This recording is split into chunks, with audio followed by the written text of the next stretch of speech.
Muy buenas tardes, noches. Vamos a comenzar la continuación de nuestro discipulado de los viernes, continuado con los eventos finales o escatología. La semana pasada nos quedamos en cómo el reino se manifiesta, o sea, manifestó, hablando desde el Antiguo Testamento, hablando de los tiempos del Señor Jesús.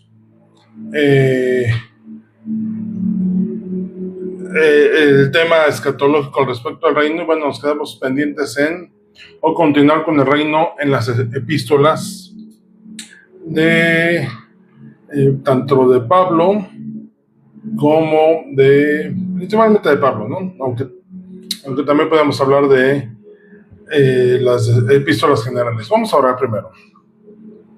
Padre Celestial, bendito eres tú, Señor, es el de la tierra, que nos permite estar ahora reunidos en tu nombre. Gracias por guardar nuestras vidas, por protegernos, por proveer, por sustentarnos. Y te rogamos, Señor, que en esta hora tu espíritu de revelación venga sobre nosotros, espíritu de entendimiento, de conocimiento, y podamos entender esas cosas. Espíritu Santo, toma tú el control de mis pensamientos, de mis palabras, y que sea para edificación y gloria tuya, Padre, en los méritos preciosos de nuestro Señor Jesús. Amén. Muy bien. Nos quedamos la semana pasada en cómo se manifiesta el reino, que hablan las epístolas sobre el reino en la vida del creyente. Habla de un reino espiritual presente. Recordemos que nos quedamos en que el reino y la autoridad y el poder fueron dadas al Señor Jesús, para eso vino, y manifestó en obras, milagros, sanidades, la autoridad dada que tiene, que por eso hizo lo que hizo, ¿no? Por eso se manifestó el Señor Jesús, pero el reino fue establecido o está progresivamente en ese tiempo manifestado en la iglesia, no en todo el mundo. Llegará el momento que va a ser sobre todo el mundo, ¿okay? Entonces, Romanos 14:17 dice: porque el reino de Dios no es comida ni bebida, sino justicia, paz y gozo en el Espíritu Santo. Comentamos la semana pasada que un reino es la manifestación de autoridad y soberanía de un rey sobre todos los que habitan y todo lo que hay sobre su reino, sobre la autoridad o no quería decir la zona, ¿no? El territorio delineado o limitado del reino. En este caso, el reino está hoy, el reino del Señor, sobre la iglesia. Recuerdo una escena, ¿no?, de Robin Hood, la película de Robin Hood, en la cual cuando Robin de Locksley regresa de las guerras, de las cruzadas, que va con Hasem, que es el moro que lo va acompañado, Kevin Costner y Morgan Freeman, ¿no?, para más sencillo. Y él empieza a decir: mira, todo esto es mi reino, ¿no? Todo esto pertenece a mi padre y es el territorio, ¿no? Y tiene una confrontación ahí con los enemigos del rey. Y le dice: ¿por qué estás persiguiendo a un niño? Dice: porque están los terrenos del rey. Dice: eso no son tus terrenos, este es mi terreno, es la propiedad de mi padre, que es tu reino, ¿no? Y él más o menos explica eso. Y todo lo que está dentro de mi reino, sean animales o sean personas, pertenecen al reino, ¿no? Y por ahí hay una discusión y se termina yendo el malo, ¿no? Pero es una clara ejemplificación como todo lo que está bajo la autoridad del rey,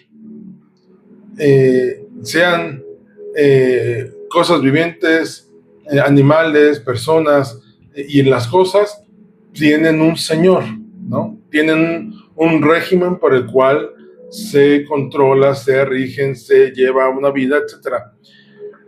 Y hablando de esto, Pablo, hablando en Romanos, dice: espérenme, este reino del Padre manifestado ahora a nosotros a través de la obra del Señor Jesús en nuestras vidas, no consiste en estar viendo y checando qué comen o qué beben o si guardan días o si no guardan fechas. Y yo diría, no depende de un tema religioso, sino de un estilo de vida. De hecho, recordemos que en Miqueas el profeta habla y dice, el Señor te ha mostrado, hombre, lo que demanda de ti: hacer justicia, amar misericordia y ser humildes delante del Señor, porque esa es la forma en la que se vive delante del Señor, delante de Yahweh. Y Pablo retoma, en cierta manera, esto dice, porque el reino de Dios no es comida ni bebida, o sea, no está viendo, no está religiosamente checando si hacen o no lo hacen, sino cómo viven, sino justicia, paz y gozo en el Espíritu Santo. Miqueas habla de justicia, misericordia y humildad. Pablo habla de justicia, o sea, vivir rectamente, de paz, de tener la tranquilidad del reino, de alguien que nos protege, y de gozo. El reino no es para vivir en tristeza, en opresión.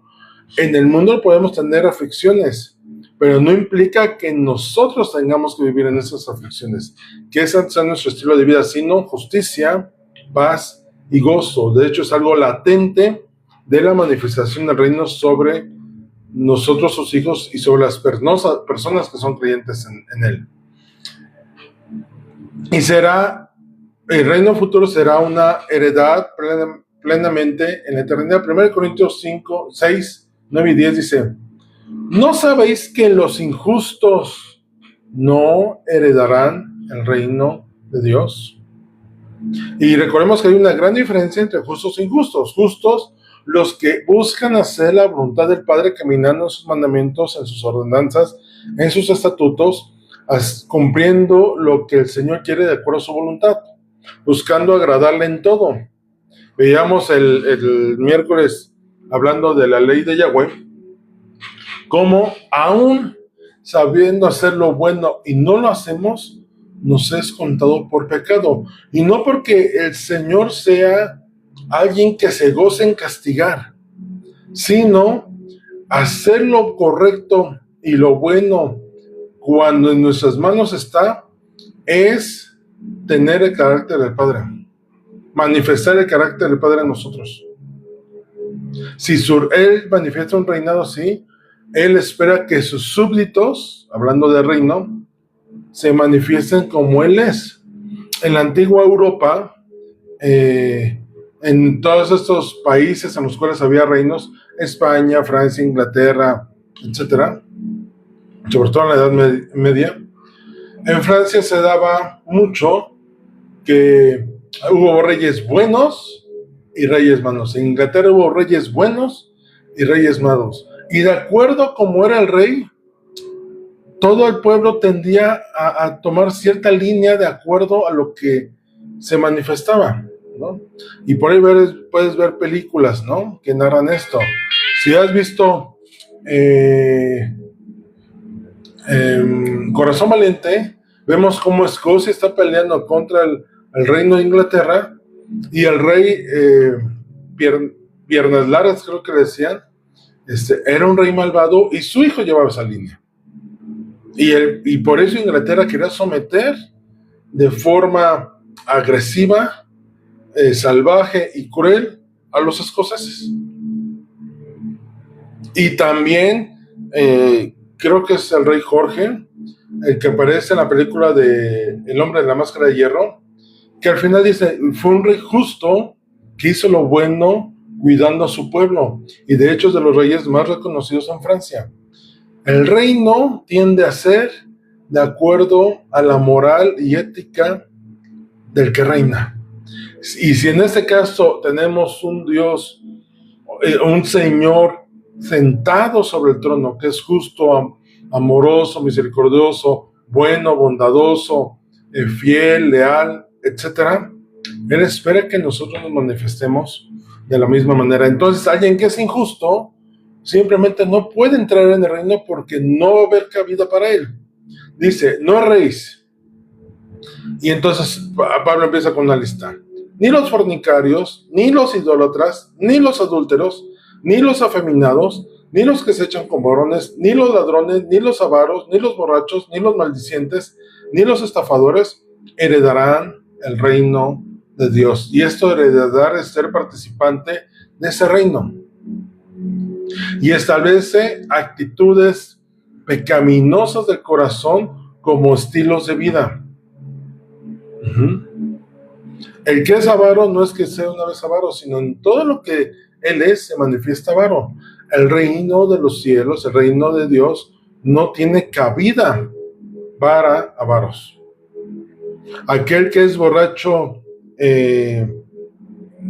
diario de costumbre no tiene cabida. Los que son maldicientes no tienen cabida. Los afeminados, los gays, no tienen cabida. Los adúlteros no tienen cabida.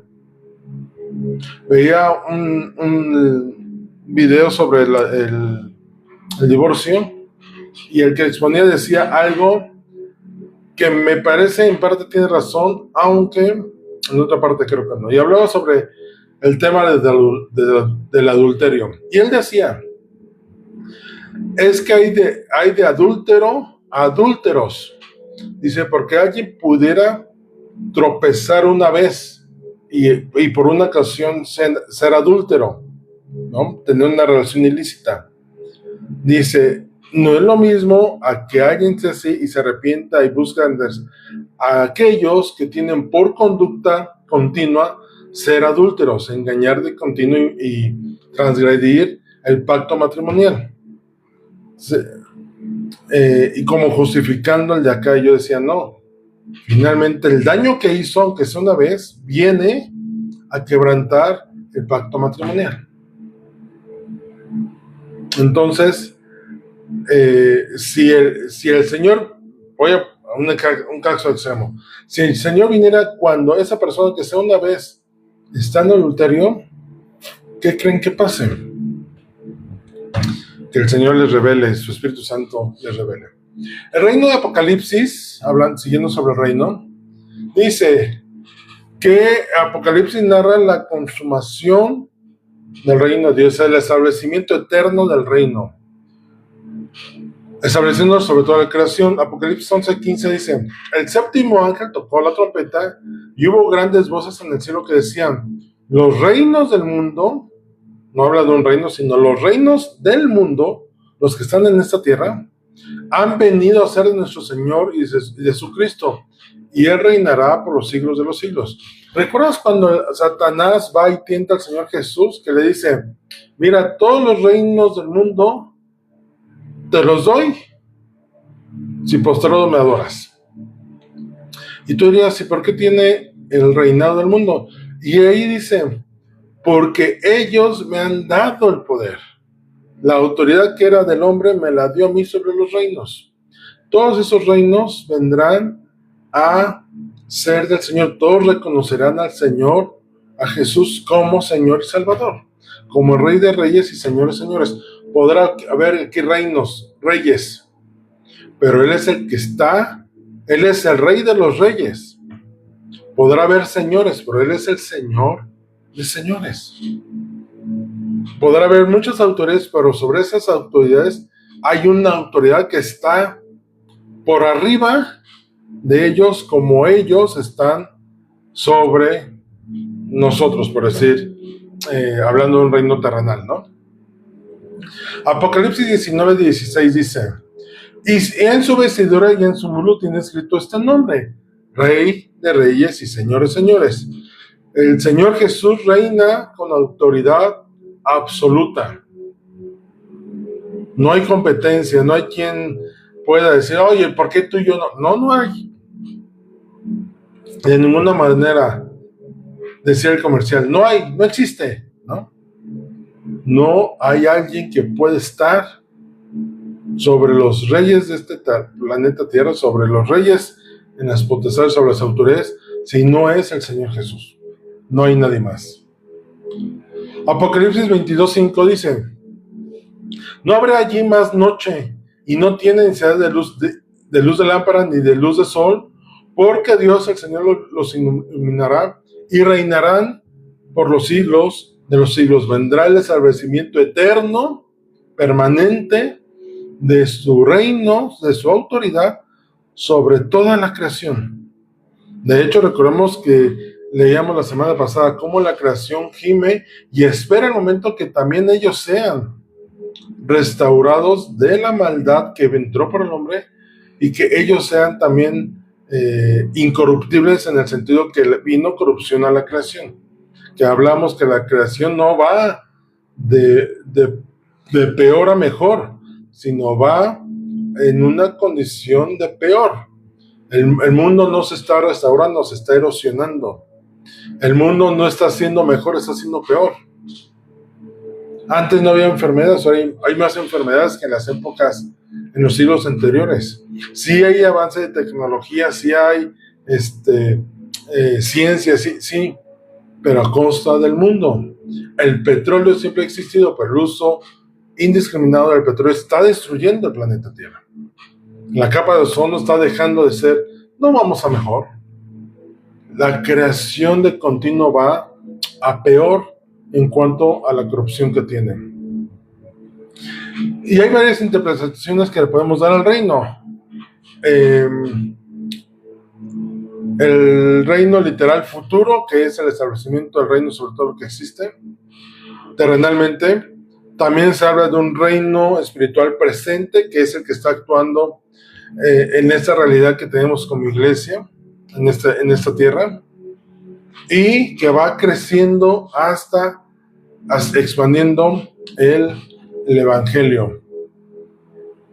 Entonces, el reino de Dios se centra en que es el propósito principal del plan redentor. El plan diseñado del Padre desde antes de la creación y fundación del mundo es que la humanidad tuviera un medio de salvación a través del Señor Jesús para vivir la eternidad ya sin corrupción, sin pecado, en una eternidad con Él. Según el reino de Dios, del Padre revela su autoridad. Él es el Señor sobre todo lo que existe. Define la misión de nuestro Señor Jesús, a qué vino, para darnos participación en el reino, a ser coherederos con Él de las bendiciones celestiales y lo que Él ganó por nosotros. Y de hecho le da sentido a la historia el reino de Dios, el reino del Padre, el reino de Yahweh. El reino de Dios es la manifestación de su gobierno soberano, inaugurado en nuestro Señor Jesucristo, experimentado parcialmente en el presente y consumado plenamente en el futuro. Y entonces sobre esto se rige toda la escatología. Hay varios sistemas escatológicos. La verdad es que no me quiero adentrar mucho en ello, en el sentido de estudiar uno por uno, porque son posturas diversas al respecto. Y que viene todo eso desde la interpretación que se le da de las escrituras. Hay partes que no han sido reveladas como tal, pero sí podemos entender en general los sucesos. Más allá de la postura que una persona pueda tener al respecto, viene el tema de los eventos que van a ocurrir, esos no cambian. Principalmente lo que cambia es algunas posturas en cuanto a si la iglesia va a pasar o no por la tribulación, y si el reino milenial es literal, figurado, o que ya estamos en ese reino milenial que se estableció cuando el Señor Jesús vino. Voy a adelantar al respecto para que podamos entender sobre qué postura vamos a estar abordando la mayor parte de esa información. Vamos a tomarlo desde la postura no pretribulación, sino más de una postura que puede ser mi tribulación, no post-tribulación. Esto es, que la iglesia tenga que pasar por esta parte, por una parte o toda la parte de la tribulación, y la otra que el reino milenial va a ser literal, que el Señor Jesús va a venir y que establecerá su reino aquí sobre el planeta Tierra por 1000 años. Esas dos posturas no son las creadas o inventadas o manifestadas, no te hablo de inventado, ¿no? O manifestadas siglos después, sino esas dos posturas son las que desde la iglesia primitiva son las que defendían, las que manifestaban, las que enseñaban y en las que creían. Y si esto creía la iglesia primitiva, nos da cierta veracidad y certeza que era lo que los discípulos recibieron y que fueron manifestando. Entonces, si es así, tiene mayor peso de evidencia y testimonial bíblicamente que las otras posturas que fueron creadas siglos después y muchos siglos después. De hecho, hay alguna postura que fue manifestada a principios del siglo pasado, ¿no?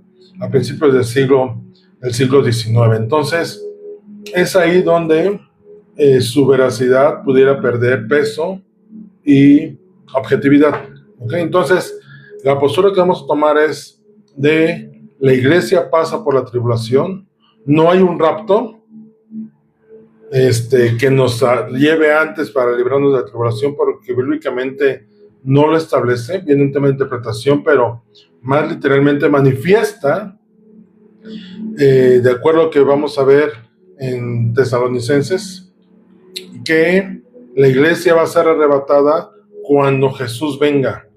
Jesús, nuestro Señor, va a venir una segunda vez, no un 2.5, ni un 3, tampoco hay evidencia de un rapto secreto. Cuando hablan la Escritura al respecto es que vamos a estar arrebatados cuando Él venga. Y ni modo que venga y que siempre no me regreso. No, cuando Él venga para manifestar su autoridad en la tierra. Vino como siervo, ahora vuelve como rey. Entonces esas son las principales posturas que hay. De la tribulación, que la iglesia o sea arrebatada antes, o a la mitad, o después de la tribulación, y que el milenio sea literal, no sea literal, que sea un tiempo no determinado, o que ya estamos viviendo en el milenio. Las dos posturas, y lo reitero nada más para que quede claro, las dos posturas que nos vamos a basar son las que se defendían desde la iglesia primitiva, que es la iglesia pasa por tribulación y el reino milenial. No hay rapto secreto, sino el arrebatamiento viene cuando el Señor viene, y el reino milenial es literal sobre este planeta Tierra. Y partiendo de eso, entonces más o menos le damos un orden. De hecho, es un nombre por ahí en griego que dice Ordo Eschatologicus, que literalmente es el orden de los eventos. Lo que la mayoría de posturas, y miren, estaría mal estar hablando de posturas porque no tendríamos por qué tener posturas, pero bueno, al respecto del orden cronológico viene más en el tema literal de cómo están establecidos. La manifestación del tiempo de tribulación, la manifestación del anticristo, la bestia, el falso profeta, el tiempo de tribulación de 3 años y medio de paz, 3 años y medio de terror, de maldición, de todas estas cosas malas, y durante el tiempo de tribulación se manifiestan los sellos, las trompetas y las copas de la ira de Dios, para que entonces venga el Señor Jesús, gobierne 1000 años, se ha desatado Satanás por un tiempo para engañar a algunos, finalmente sea apresado y sea lanzado al lago de fuego y azufre, y entonces ya pasemos a la Nueva Jerusalén y cielos nuevos y tierra nueva. Más o menos ese es el orden escatológico que comúnmente todos concuerdan, salvo algunas cuestiones, ¿no? Algunas diferencias que por ahí pudiera haber.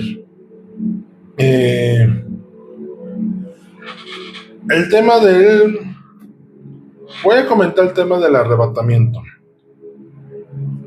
desde el punto de el mismo evento del de la venida del Señor Jesús.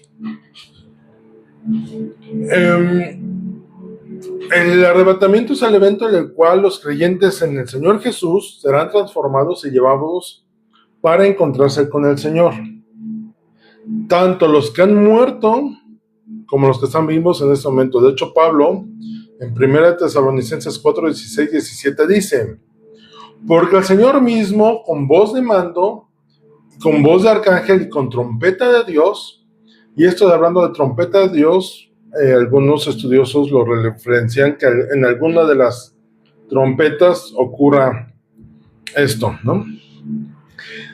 Y habla también de la autoridad. Descenderá del cielo y los muertos en Cristo resucitarán primero. O sea, va a descender y los que estaban muertos, los que están en las tumbas, digamos, o en el panteón, y que hayan creído en el Señor Jesús, serán resucitados. Saldrán y tendrán un cuerpo glorificado. Y luego nosotros los que vivimos, los que estamos aquí, que estamos en nuestros 5 sentidos, los que hayamos quedado después de qué. Y aquí viene una relación, los que hayamos quedado después del tiempo de tribulación, ¿no? Y los que hayamos quedado también vivos después de la persecución que habrá sobre los hijos del Señor, de los hijos del Padre, que algunos van a ser decapitados, dice la Escritura. Dice: los que hayan quedado, seremos arrebatados juntamente con ellos en las nubes para recibir al Señor en el aire. Y si se habla de recibir es porque viene.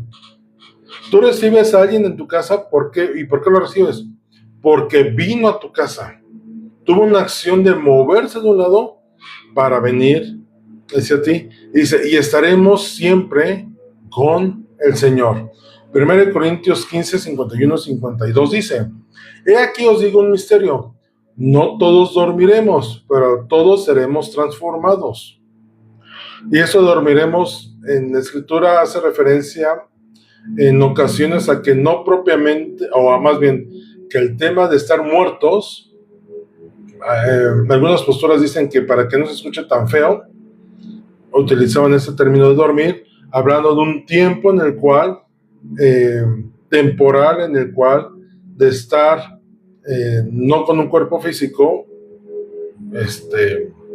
vuelvan a tenerlo, ¿no? Dice: pero todos seremos transformados, los que están, los muertos y no muertos, los que están dormidos y no dormidos. Dice: pero todos seremos transformados en un momento, en un abrir y cerrar de ojos, a la final trompeta, porque se tocará la trompeta y los muertos serán resucitados incorruptibles y nosotros seremos transformados. Y eso de que los muertos sean resucitados incorruptibles es: no van a despertar, no van a resucitar a un cuerpo físico como el que tenemos, que es corruptible, sino a uno incorruptible. Eso es un cuerpo glorificado. Y nosotros seremos transformados de una naturaleza terrenal física a una naturaleza espiritual o glorificada. Juan 14, 1 al 3 dice: no se turbe vuestro corazón, creéis en Dios, creed también en mí. En la casa de mi Padre muchas moradas hay, si así fuera, yo os lo hubiera dicho. Voy pues a preparar lugar para vosotros. Y si me fuere y os prepararé el lugar, vendré otra vez y os tomaré a mí mismo, para que donde yo estoy, vosotros también estéis. Si entendemos esto, el Señor va a venir para estar con Él, y si en ese momento Él va a venir para hacer juicio a las naciones, porque va a venir como Rey, nosotros vamos a estar ahí participantes. No como atraídos de su momento, sino somos transformados para ver la manifestación gloriosa de nuestro Señor como Rey y Señor. De ahí que lo que haríamos hace un momento, que en su muslo tiene escrito: Rey de Reyes y Señor de Señores. La naturaleza del arrebatamiento es un evento sobrenatural. ¿Cómo podrías entender una transformación? Pensando desde el tema terrenal científico, nos costaría trabajo. pero ya es un evento sobrenatural con la intervención directa del Padre sobre nosotros. Incluye resurrección, incluye transformación y es un encuentro con nuestro Señor Jesús en el aire. Literalmente vamos a estar flotando ahí, en algún punto de la atmósfera, de lo que conocemos como cielo.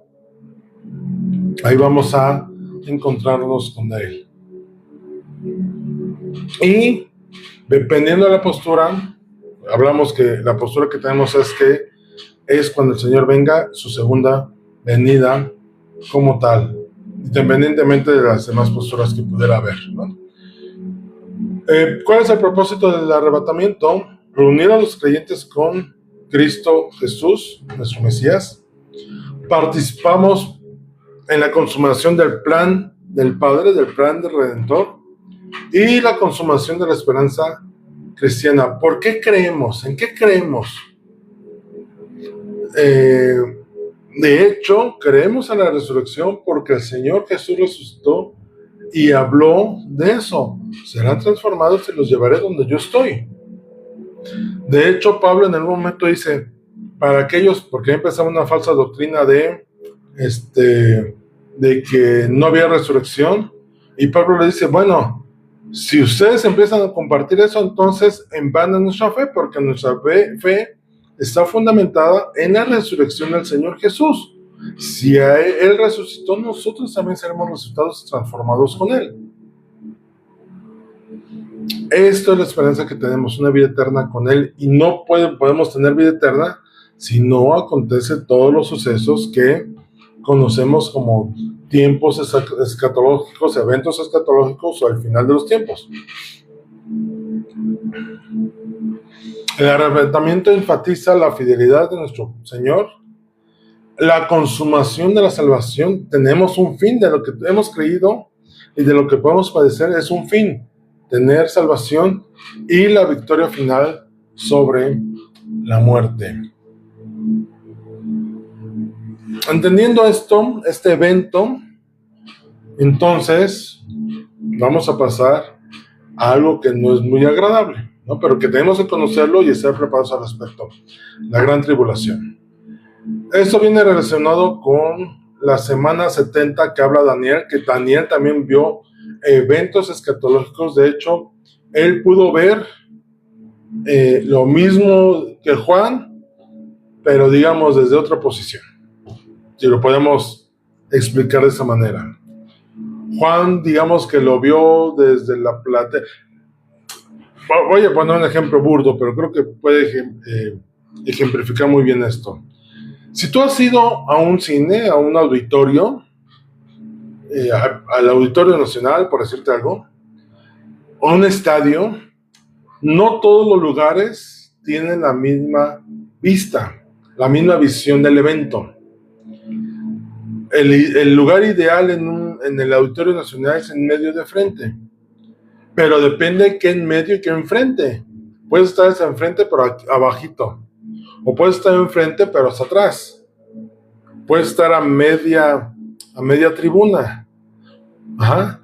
Y puedes estar de lado y puedes estar del otro lado y arriba y abajo.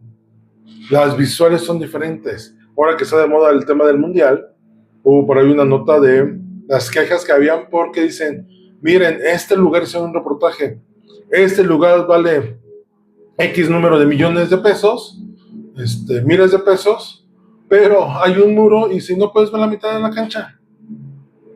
Y si por ese lugar estás pagando tal cantidad, no todos los lugares puedes ver igual. No es lo mismo, si tú vas al cine, no es lo mismo que te toque sentarte hasta de la primera fila y que tengas que ver la pantalla aquí arriba y así hacia arriba, a que estés sentado en medio y lo veas a nivel. Más o menos así podemos entender esa perspectiva entre Daniel y Juan. Juan lo vio desde un asiento, voy a poner, a lo mejor lo vio del asiento a la derecha, y Daniel lo vio sentado a la misma altura, pero a la izquierda.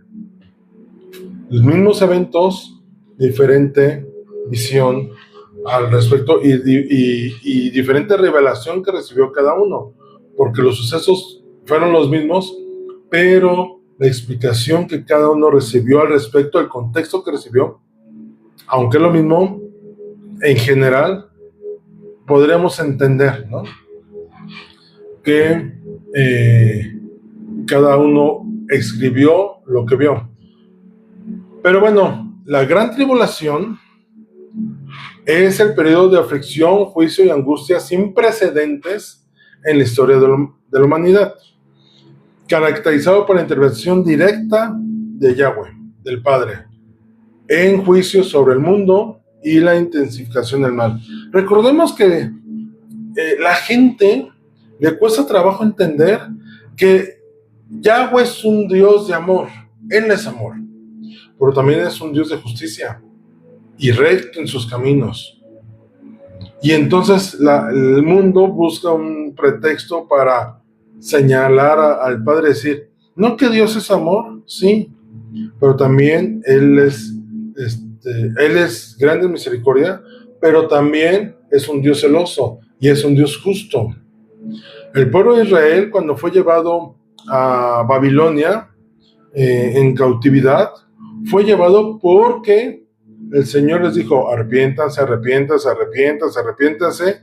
No se arrepienten, tienen que llevar la consecuencia. El reino del norte le fue peor porque al menos el reino del sur buscaba ser bueno, ¿no?, hacer lo correcto delante del Señor. El reino del norte no. El reino del norte de hecho era más dado al pecado. De hecho no tuvo ni un rey bueno. Pablo dice en Romanos, ¿qué pues? ¿Pecaremos para que la gracia sobreabunde? Dice, en ninguna manera. ¿Vamos a pecar porque el Señor es misericordioso? No. El tiempo que tenemos de misericordia que explica Pablo es para que ustedes se arrepientan, no para que pequen más. Pero llegará el momento en que el Señor va a decir, hasta aquí, y entonces tenemos que llevar las consecuencias a nuestros actos. El tiempo de la tribulación para toda la humanidad y con la intervención del Padre al respecto del ser humano y de sus caminos perversos, pecaminosos, guiados por sus pasiones, deseos desordenados y mente reprobada, tiene que llegar a un punto de culminación. A veces cuando alguien no es muy bueno y de repente hace justicia, se vuelve el malo, y no es que sea malo, sino el que es bueno entiende que llega un momento que tiene que decir, no me vas a agarrar de barco porque soy bueno, tengo que poner orden. Si no pongo orden, te me vas a trepar encima, ¿no? Y vas a confrontar mi autoridad, vas a ponerte rebelde, vas a hacer lo que quieres y entonces no vamos a poder hacer lo que tenemos que hacer. Eso comúnmente ocurre en los trabajos. Entonces llega un momento en que el Señor dice, hasta aquí mi misericordia. Tengo que hacer juicio contra el pecado. Y si hace juicio contra el pecado, ¿quién es el juzgado? El pecador, que no se ha arrepentido de sus acciones. Mateo 24:21 dice, porque habrá entonces gran tribulación, cual no ha habido desde el principio del mundo hasta ahora, ni la habrá. Si tú lees el Génesis y te espantases con el pecado que había en tiempos de el diluvio, o cuando el pueblo empezó a construir la Torre de Babel, bueno, y Sodoma y Gomorra que fueron destruidas, bueno, eso se va a quedar corto con la maldad que va a venir, y ya lo estamos viendo en el mundo. La maldad ha ido en aumento. Antes lo que era malo, y hoy lo malo no es tan malo. Lo bueno no es tan bueno, ¿no? Y entonces ahora a lo bueno llaman malo y a lo malo llaman bueno. La doble moral está imperando y está empezando a cambiar todas las cosas.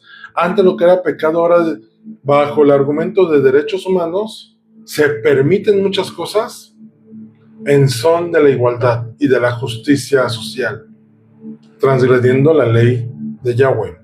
Daniel 12:1 dice, en aquel tiempo se levantará Miguel, el gran príncipe que está de parte de los hijos de tu pueblo, y será también tiempo de angustia, cual nunca fue desde que hubo gente hasta entonces. Se está hablando del mismo evento. Un evento de tribulación que nunca ha habido. Pero en aquel tiempo será libertado tu pueblo, todos los que se hallen escritos en el libro. Y esto explica por qué el cuerpo de Cristo, los creyentes, podríamos pasar por la tribulación sin padecer la tribulación. Hay una referencia a Egipto, cuando el pueblo de Israel estaba en Egipto, que vinieron las plagas, las 10 plagas. ¿Por qué ninguna tocó al pueblo de Israel, pero todas las plagas cayeron sobre los egipcios?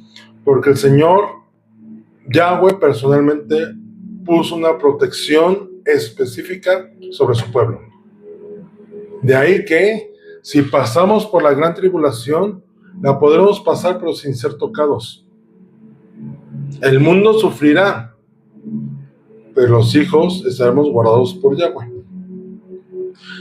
Y todo lo que se narra en Apocalipsis del 6 al 18, que les decía, los sellos, las trompetas y las copas de la ira, manifiestan todo este juicio que hará el Señor sobre Satanás, sobre el falso profeta, sobre el anticristo, sobre sus seguidores y sobre todos los impíos que han rechazado el evangelio y lo han rechazado a él y al Señor Jesús como el medio de salvación.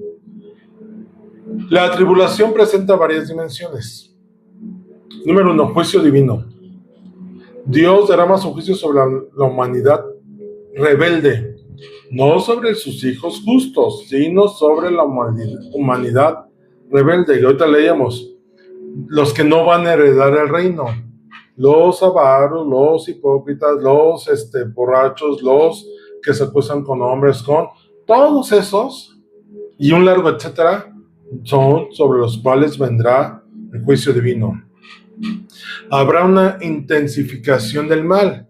El pecado y la oposición a Dios, a Yahweh, alcanzarán su máxima expresión. No te asombres cuando veas que de repente el gobierno diga, todas las iglesias cristianas cierren sus puertas, y todo aquel que se diga cristiano va a ir a la cárcel, y todo aquel que no se ponga, que no entre en los programas de control, no se extrañen. ¿Tú crees que esto de registrar el celular, la curva biométrica, los programas sociales son casualidad? No, no son casualidad. Van encaminados a que se cumpla esto. Que la maldad y la oposición al Padre y al Señor Jesús vaya en aumento. Sufrimiento global afecta a toda la humanidad, toda la tierra, no solo una región específica. Antes escuchabas un temblor por allá y otro al otro lado del mundo, y ahora tú dices, oye, en todos lados hay terremotos.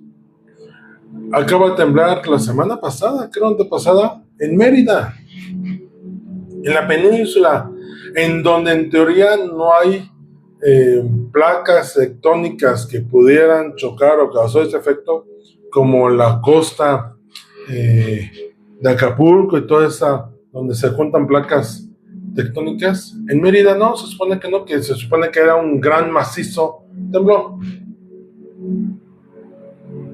En los efectos del Niño, cambios climáticos, inundaciones, o sea, es ya no sobre una región específica, sino sobre todo la humanidad. Hay una película que se llama 2012, ¿no? O El día después de mañana. El día después de mañana. Habla sobre eso, ¿no? Que empieza a haber un cambio climático que afecta a todo el mundo. Y cae granizo, lo mismo que en Japón, lo mismo que en la India, lo mismo que en México, y con eventos mundiales que van a venir a hacer sufrir a todo el planeta Tierra.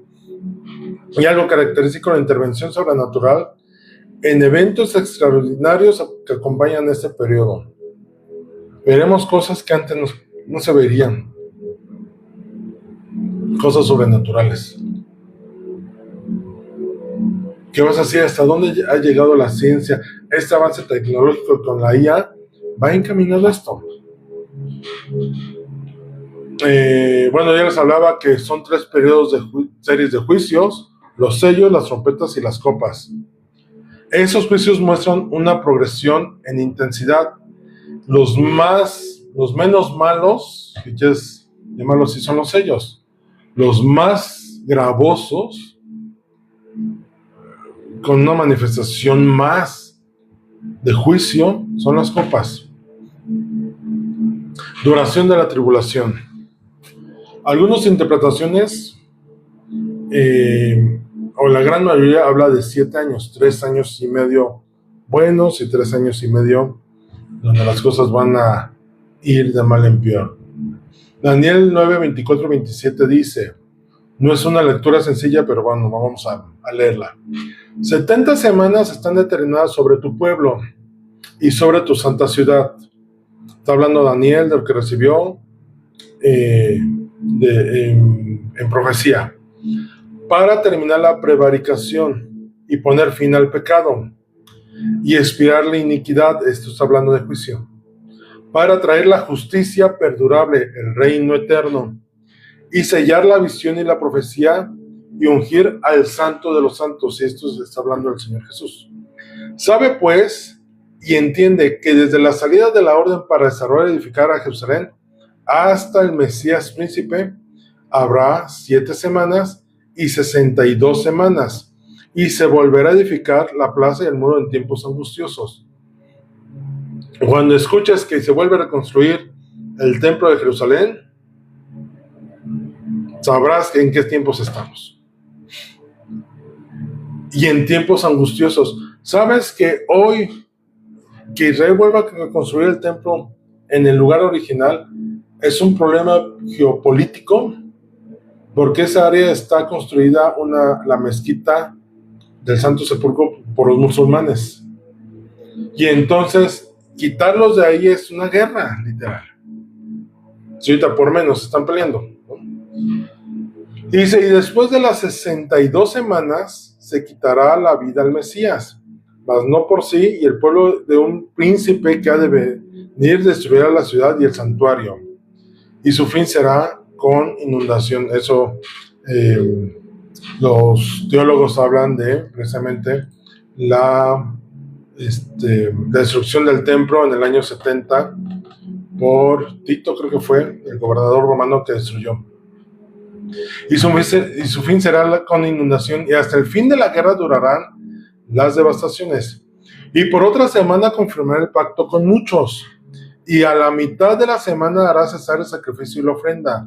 Se va a restaurar el servicio en el templo, se va a construir el templo, se va a restaurar el servicio de sacrificios, y a la mitad se interrumpirá, y el anticristo hará ahí la abominación en el templo de Jerusalén.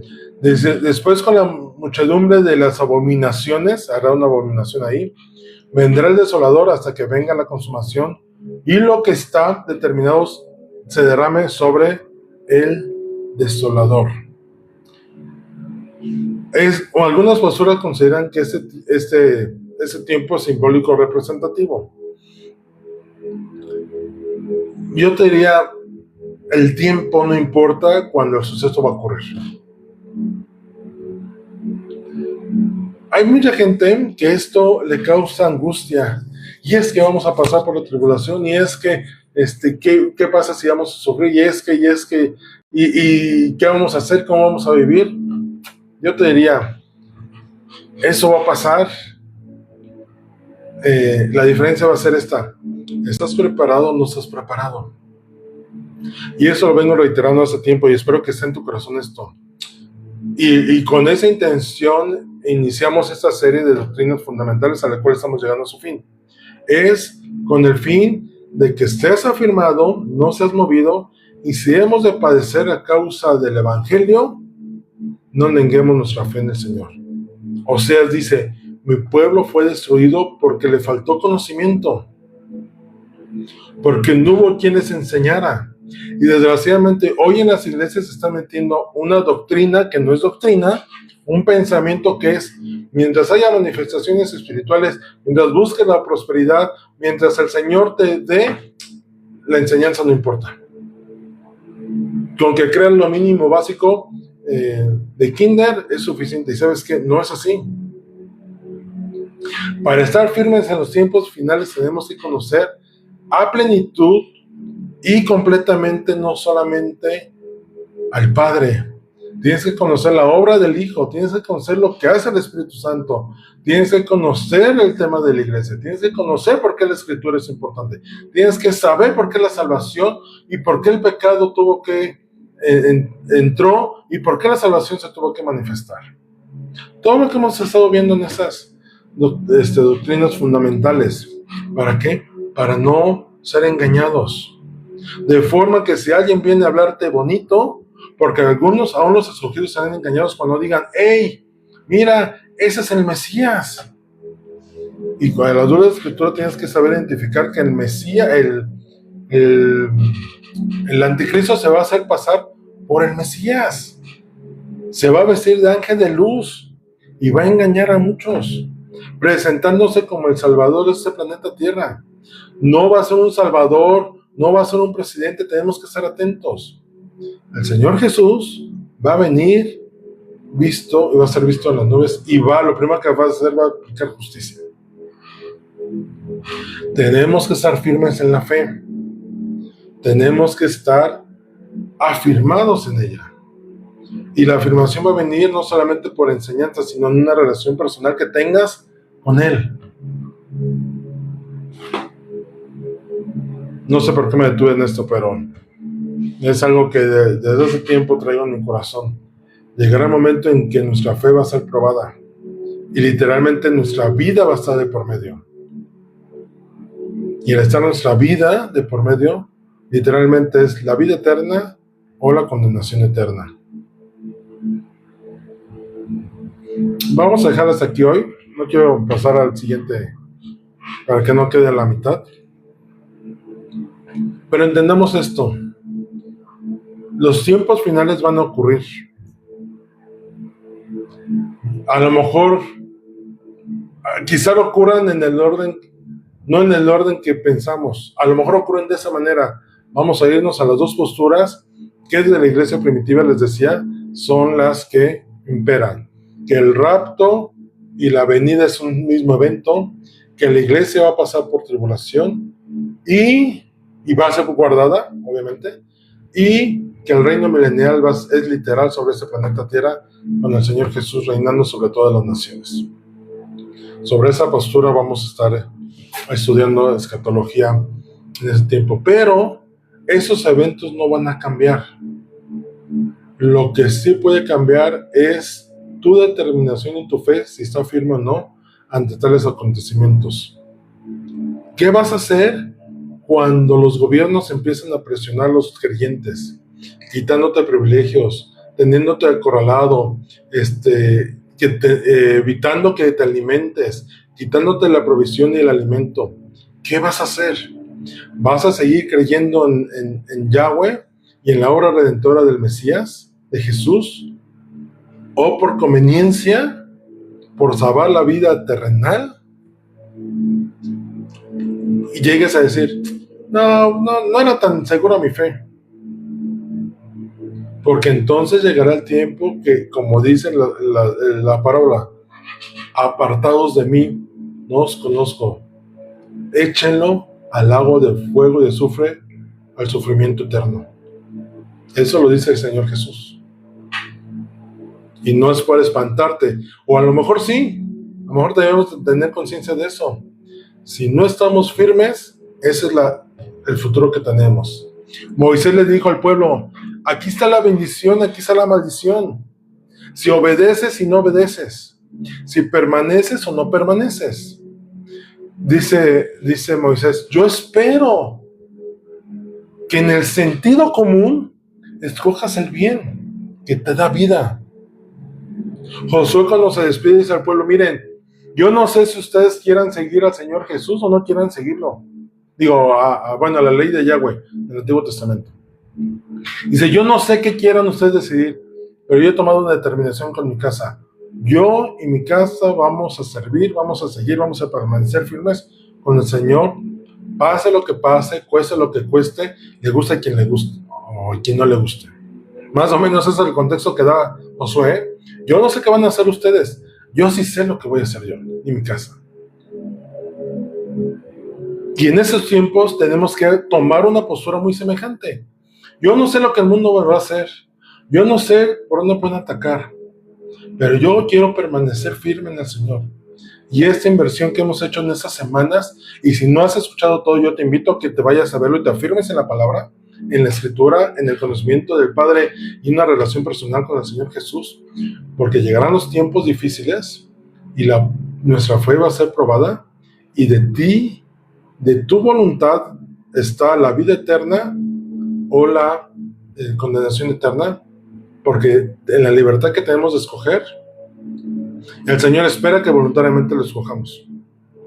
Pero si no, el Señor va a ser justo y va a traer tiempos difíciles para los impíos. Y ahorita lo escuchamos.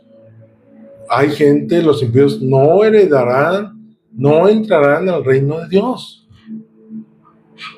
Yo espero que tú quieras ser de los que sí entren y te afirmes y permanezcas y te preocupes por estar firme y que otras personas puedan ser salvadas, porque no es un juego, es una verdad eterna. Entonces, siendo así, continuamos la siguiente semana, pero espero que, no es por espantarte, es lo que va a ocurrir, y mejor que estemos firmes y no seamos engañados y no seamos débiles. Vamos a orar.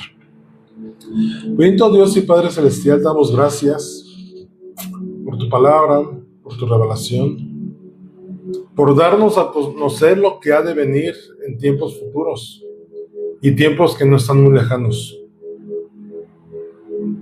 Espíritu Santo, guíanos a toda verdad, revélanos al Hijo, que es el camino al Padre, es el camino por el cual podemos entrar al plan de redención diseñado por Él desde antes de la fundación del mundo, para que tuviéramos vida eterna con Él, una vida segura en Él, no en sufrimiento ni en tormento, sino en gozo, paz y justicia.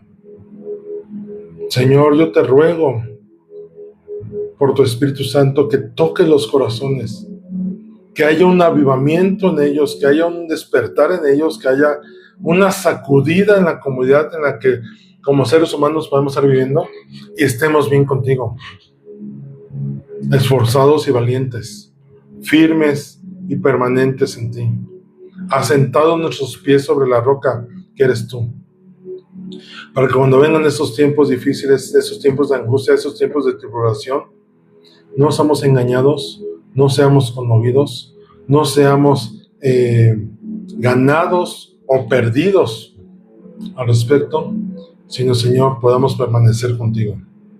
Ayúdanos, Espíritu Santo, y afírmanos en esa convicción que tenemos, que es nuestro Señor Jesús, al cual es la honra y la gloria por siempre. Amén.